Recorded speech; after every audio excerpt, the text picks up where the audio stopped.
My name is Chloe. I am 47 years old. I live in a quiet suburb outside Briarwood Park, Ohio, in a house I helped pay off long before anyone decided I was obsolete.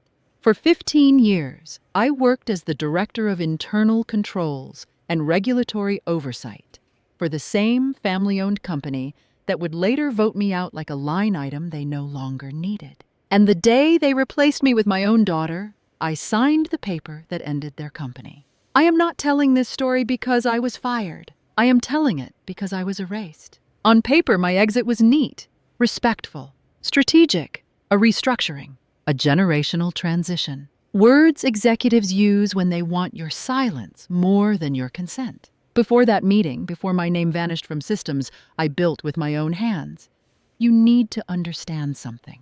I was not decoration. I was not a support role. I was the person who made sure the company stayed alive when nobody was looking. I joined the company 17 years ago, when it still ran on overworked managers and duct-taped processes. I married into the family a few years later. My husband already had a daughter. She was 10 when I met her, quiet, observant, always watching.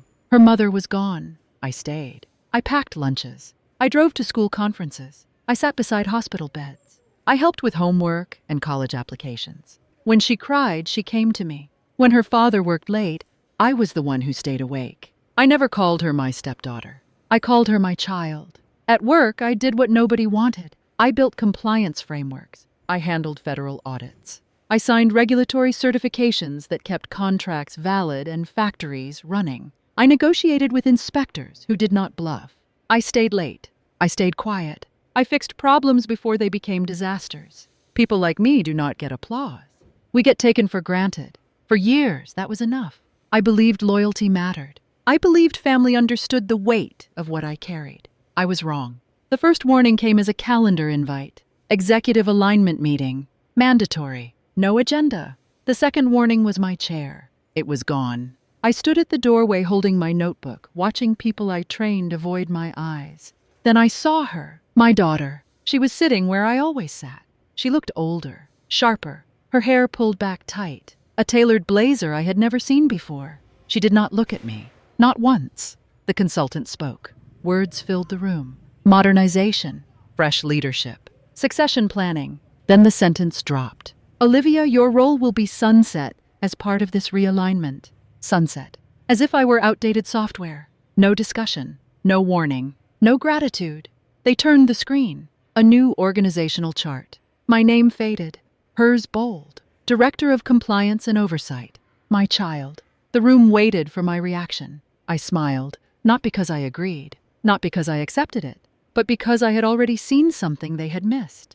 At the bottom of the chart were responsibilities that could not be reassigned. Regulatory authority, certification chains, legal signatures, all still bound to one name. Mine. I congratulated her. I wished everyone luck. I walked out without raising my voice. That night, I sat alone at my kitchen table.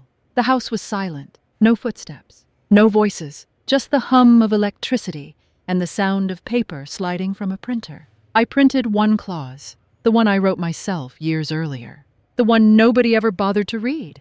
That was the moment I stopped being a mother who had been betrayed and became a system they could not shut down. My name is Olivia Carter. I am 46 years old. I live in a quiet suburb outside Columbus, Ohio, in a house I helped pay off long before anyone thanked me for it. For 15 years, I worked as the Director of Internal Compliance and Regulatory Oversight for my husband's family company. And the day they replaced me with my own daughter, I signed the paper that ended their company. Let that sink in. I am not telling you this because I am proud. I am telling you this because people love to pretend betrayal is loud. It is not. Betrayal is polite. It wears pressed suits. It uses words like transition and alignment, while it sharpens the knife behind its back. The meeting was scheduled for 8:30 on a Tuesday morning. No warning, no context, just a calendar invite titled Strategic Restructuring Discussion. I already knew what that meant. When you are the woman in the room who built the system, they eventually start calling you the problem. I walked into the boardroom carrying the same leather binder I had carried for years. It held audit schedules, federal correspondence, licensing confirmations, and renewal timelines that kept the company alive.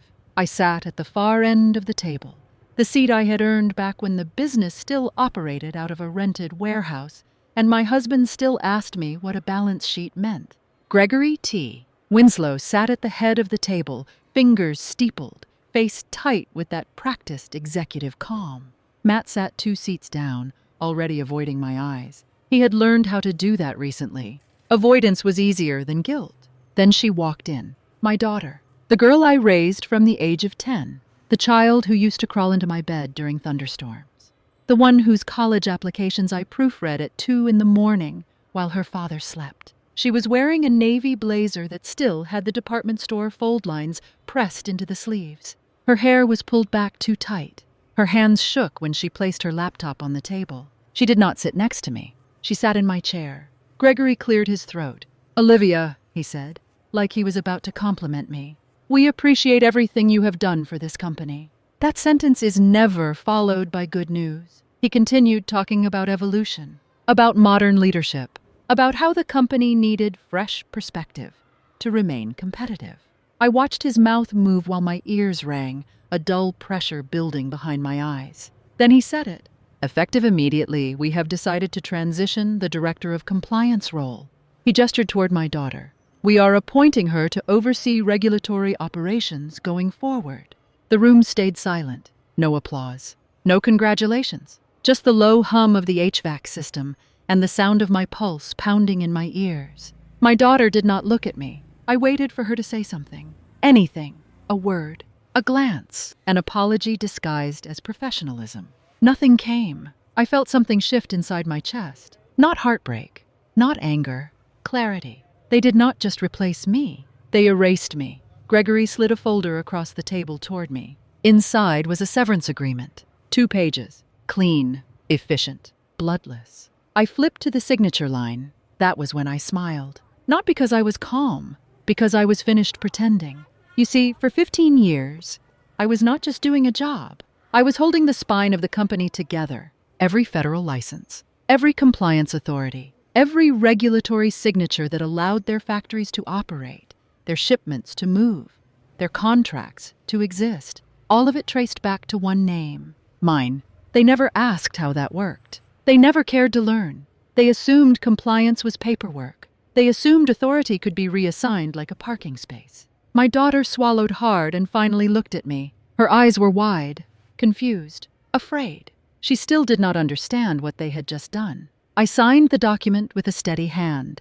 Gregory exhaled, relieved. Matt relaxed in his chair. Someone even smiled. I stood up, gathered my binder, and walked out of the room without a word. No shouting, no tears, no dramatic exit, because the loud part was coming later. That night, sitting alone at my kitchen table, I printed one clause from my original employment contract, the one I had written myself all those years ago, back when the company could not afford lawyers and trusted me to protect it. Section 7, subsection C. In the event of involuntary termination, all company-sponsored regulatory credentials, certifications, and licensing authorities held by the undersigned shall be rendered void within 48 hours of contract nullification.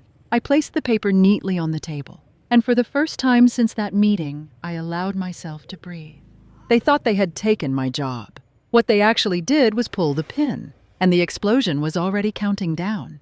The first thing I noticed after the meeting was how quiet the house felt. Not peaceful, vacant. I unlocked the front door and stepped inside, still wearing the same heels I had worn into the boardroom that morning. I did not turn on the lights. I did not take off my coat. I stood there in the dark entryway, listening to the hum of the refrigerator and the ticking of the wall clock I had bought the year the company landed its first federal contract. Time kept moving. Everything else had stopped. For 15 years, my days had followed the same rhythm. Wake early, coffee black. Review overnight reports. Check compliance alerts before most people brushed their teeth. I had built my life around preventing disasters no one else even knew were possible. And now, apparently, I was obsolete. I set my binder down on the kitchen table and opened it out of habit. The tabs were color-coded. Manufacturing, logistics, environmental compliance, federal renewals. My handwriting filled the margins. Notes from audits, phone numbers of inspectors who trusted me enough to call before filing violations. This was not a job. This was a nervous system. I thought of my daughter sitting in my chair, her hands shaking, her eyes refusing to meet mine. I had raised her to be capable, independent, confident. I had defended her when executives dismissed her as inexperienced. I had coached her through her first presentation, her first negotiation, her first mistake. And today, she had replaced me without a word. That hurt more than I expected. Not because she took the role, but because she let them turn me into a footnote. My phone buzzed on the counter. A message from her. "Can we talk tonight?" I stared at the screen until it dimmed. No, tonight I needed silence. The next morning I woke up at 5 out of muscle memory. I made coffee and opened my laptop before remembering I no longer had access. My credentials had been revoked overnight. No explanation, no transition window, just a polite error message informing me I was no longer authorized. They worked fast. I drove past the office anyway. From the parking lot, the building looked the same. Glass facade, clean lines, a company that liked to present itself as orderly, responsible. I watched employees badge in, unaware that the ground beneath them had already begun to crack. Inside, my daughter was discovering what I had protected her from. By noon, my phone started ringing. I let it go to voicemail. By evening, the messages grew more frantic. One from Matt, one from a compliance analyst, whose name I had written recommendation letters for. One from legal, phrased carefully, like a question that was afraid of the answer. No message from Gregory. That did not surprise me. Men like him only reach out when they need something. On the third day, I finally listened to the voicemails. "Olivia, we cannot locate the authority mapping for the Midwest facilities. Olivia, the vendor portal is flagging our certifications as pending. Olivia, the federal dashboard is showing irregularities." Irregularities. That was a gentle word for what was happening. I opened my personal laptop and logged into a private system I had built years ago. Not company-owned, not accessible to anyone else. A mirror of the compliance architecture I had designed from scratch. Every license, every expiration date, every governing body, all tied to one certifying officer, me. They had assumed that removing me from the building removed me from the system. They were wrong. At dinner that night, my daughter finally came home. She stood in the doorway, unsure whether to step inside or retreat. She looked younger without the blazer, smaller, like the girl who used to ask me to check for monsters under her bed. "Mom," she said softly. I did not answer. She swallowed. "I did not know it would happen like that." I turned to face her. "Like what?" She struggled for words. "So fast, so final." I laughed. Once, short and sharp. "You sat in my chair." Her eyes filled with tears. "They said you agreed." That stopped me. "What?" "They told me you wanted to step back, that you were tired, that you thought it was time." I closed my eyes. There it was, the oldest trick in the book. Divide, replace, rewrite. "They lied," I said. Her shoulders sagged. "I did not want to hurt you." "You did," I replied calmly. "But that is not the worst part." She waited. "You let them believe you could carry what you do not yet understand." She flinched. "They keep asking me things," she admitted, "about the licenses, about the renewals. I told them I needed time. Time was the one thing they did not have." I looked at her, really looked at her, and saw the weight settling in. The realization that the role she had accepted was not ceremonial. It was lethal. "I loved you enough to protect you from this," I said. "You should have loved me enough to ask why." She started to cry then, quietly, guilt spilling out now that it was too late to contain. "I can fix it," she said. "We can fix it together." I shook my head. "No," I said. "You cannot fix what you do not own." She stared at me, confused. "What do you mean?" I stood up and gathered my plate. "I mean, this is no longer a family matter," I said. "It is a legal one." That night, I printed the audit logs. I cross-checked timestamps. I confirmed the activation sequence had begun. The system was doing exactly what I designed it to do. By Friday morning, the notice arrived. Federal audit. Mandatory, non-negotiable. I folded the letter once and placed it on the table. My daughter was watching me now like she had when she was little, waiting for me to tell her what to do. This time I did not, because the lesson had already begun. And the next phase would not be gentle.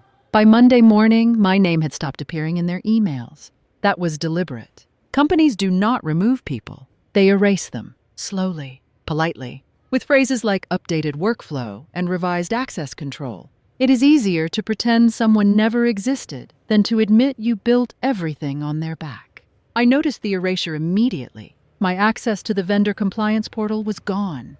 The federal dashboard rejected my credentials. Even the internal audit tracker I had designed now greeted me with a sterile error message, unauthorized. It would have been funny if it had not been so predictable. I spent that morning doing something I had not done in years. I went for a walk. No phone, no alerts. Just the sound of my shoes against the sidewalk and the brittle snap of early autumn leaves underfoot. I was not angry anymore. Anger wastes energy. Clarity conserves it. At exactly 10:30, my phone rang. I did not answer. At 10:32, an email arrived from legal. Subject line neutral, tone cautious. The kind of message written by someone who already suspects the truth, but is hoping to be wrong. Olivia, we are seeing discrepancies in our certification status. Could you confirm whether any changes were initiated prior to your departure? Prior to my departure. I closed the message without responding. Because nothing had happened prior. Everything was happening now. I opened my private system and watched the indicators roll forward like dominoes. License dependencies shifting. Authority chains breaking. Renewal flags turning yellow, then orange. Still no red. Not yet. They had time to notice. They did not have time to understand. At lunch, my daughter called. I let it ring twice before answering. Her voice was tight, controlled, professional. She was trying very hard to sound like someone who belonged in that role. They are asking questions I cannot answer, she said. They want documentation I cannot find. I said nothing. They are saying you must have saved things elsewhere, she continued. That you were known for being thorough. That word used to be a compliment. I need you to explain how the authority mapping works, she said. Just so I can get them through this week. There it was. Not an apology, a request. I cannot, I said. A pause. Then frustration leaked into her voice. Why not? Because I am no longer authorized, I replied. You made sure of that. Silence. They think I am failing, she said quietly. They are looking at me like I broke something. I closed my eyes. No, they were looking at her like they were beginning to understand what they had broken. Listen to me, I said. This role was never a promotion. It was a liability shield. What does that mean? She asked. It means I absorbed the risk so you did not have to, I said. Now the risk belongs to whoever sits in that chair. She exhaled shakily. Can you come in? Just for a meeting? I pictured the boardroom. My chair, her hands gripping the table edge. No, I said. I already did my part. The line went dead. That afternoon I received a message from Matt. Short, direct, uncharacteristically honest. We are in trouble. I did not reply, because by then the first red alert had appeared. A vendor shipment flagged as non-compliant. A certification marked inactive pending reauthorization. A contract automatically paused due to regulatory uncertainty. Small things. But small things are how systems bleed. By Wednesday, the company stopped pretending everything was fine. Meetings multiplied. Voices rose. Consultants were brought in. The kind who charge obscene fees to tell executives what they should have learned years ago. I watched it unfold from a distance. Not with satisfaction, with inevitability. That night, my daughter showed up at my door. She looked exhausted. Her eyes were red. Her blazer was wrinkled now, like she had slept in it. I did not know, she said the moment I opened the door. I know. Oh, si sa putay. Us, I replied.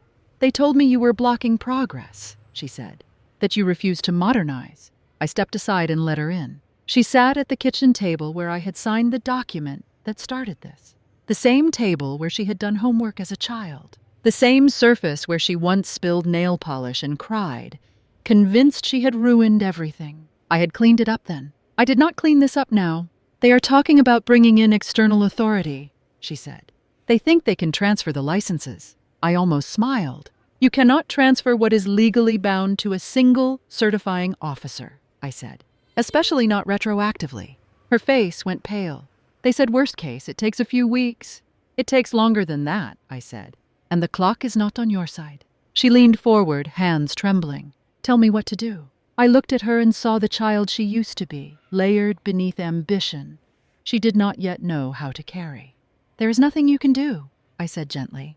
"You accepted a role without asking why it existed." She started to cry. Not loudly, not dramatically, just the quiet collapse of someone realizing they had mistaken a title for control.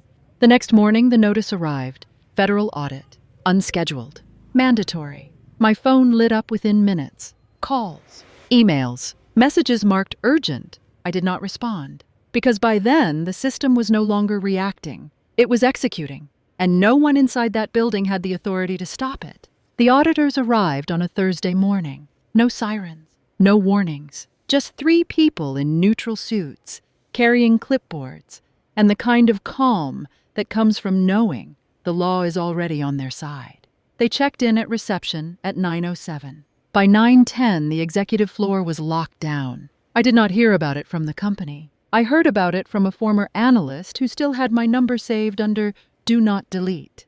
Her message came through with a single sentence. "They are asking for the certifying officer." I knew what that meant. The building could not legally function without one. Inspections could not proceed. Shipments could not move. Contracts automatically paused the moment federal oversight was triggered without an authorized signature on record.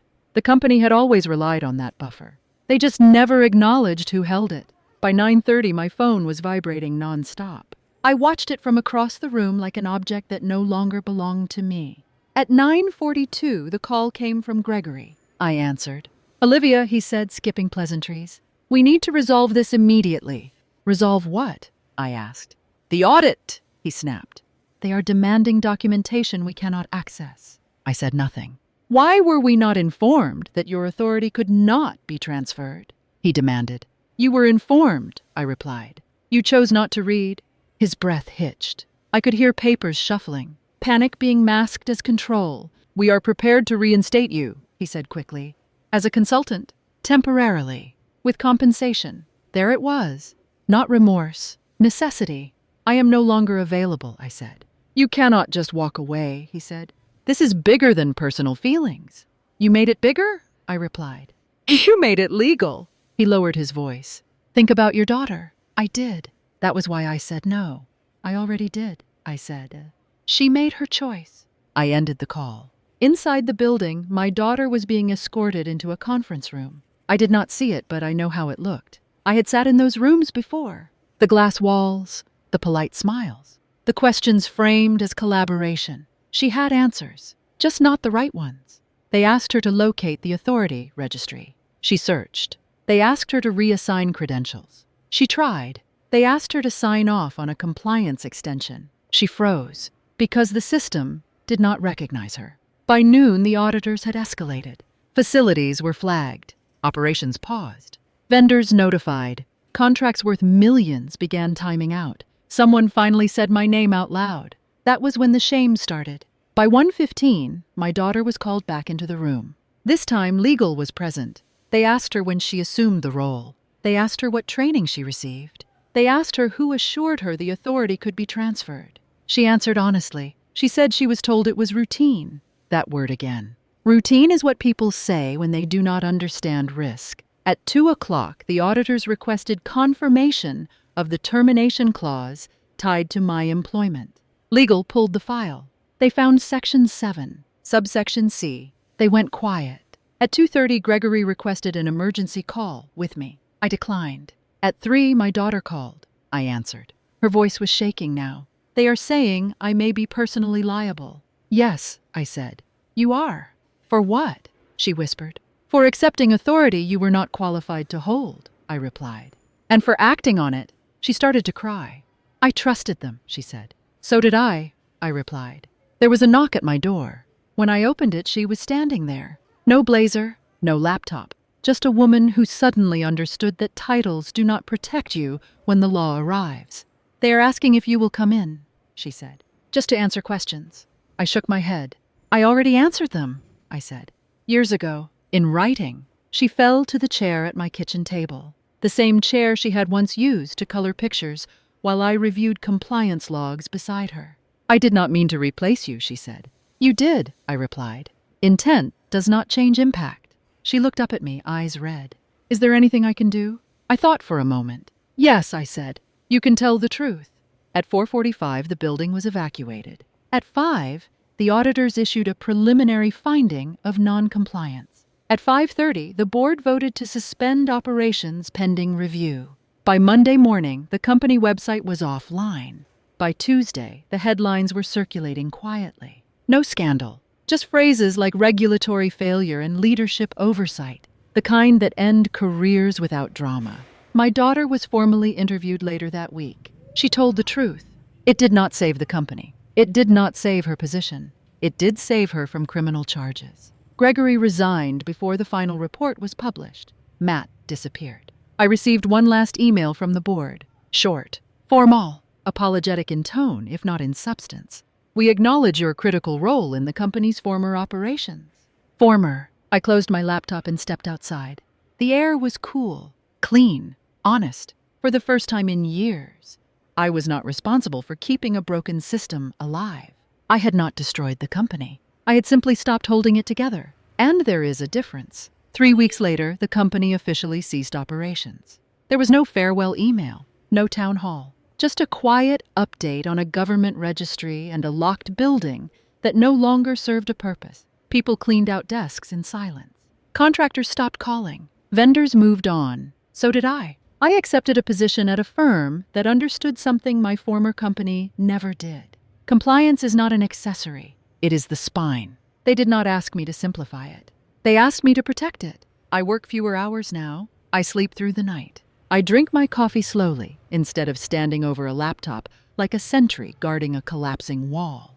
And my daughter. She did not lose everything, but she lost enough. Her title was gone within days. Her reputation followed, not because she was malicious, but because she stepped into authority she had not earned and trusted people who benefited from her ignorance. She moved out of the house she once called home and into a small apartment closer to the city. She found work, lower level, less glamorous, real. We speak occasionally, not about the company, not about the audit, about weather, books, things that do not hurt. She apologized once. I accepted it. Forgiveness does not require reversal. People often ask me if I regret what happened, if I would do anything differently. The answer is simple. No, I did not seek revenge. I did not plot destruction. I did not raise my voice or demand recognition. I honored the system I built. I stepped away when I was pushed out, and I let the truth do what it always does when no one interferes.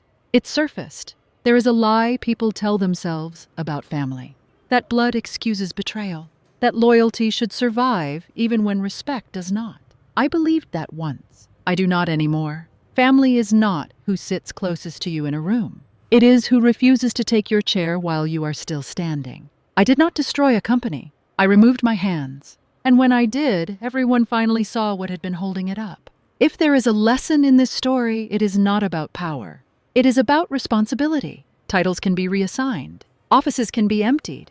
People can be replaced. Authority cannot. And when you mistake silence for weakness, do not be surprised when the quiet woman you erased turns out to be the foundation you never bothered to understand.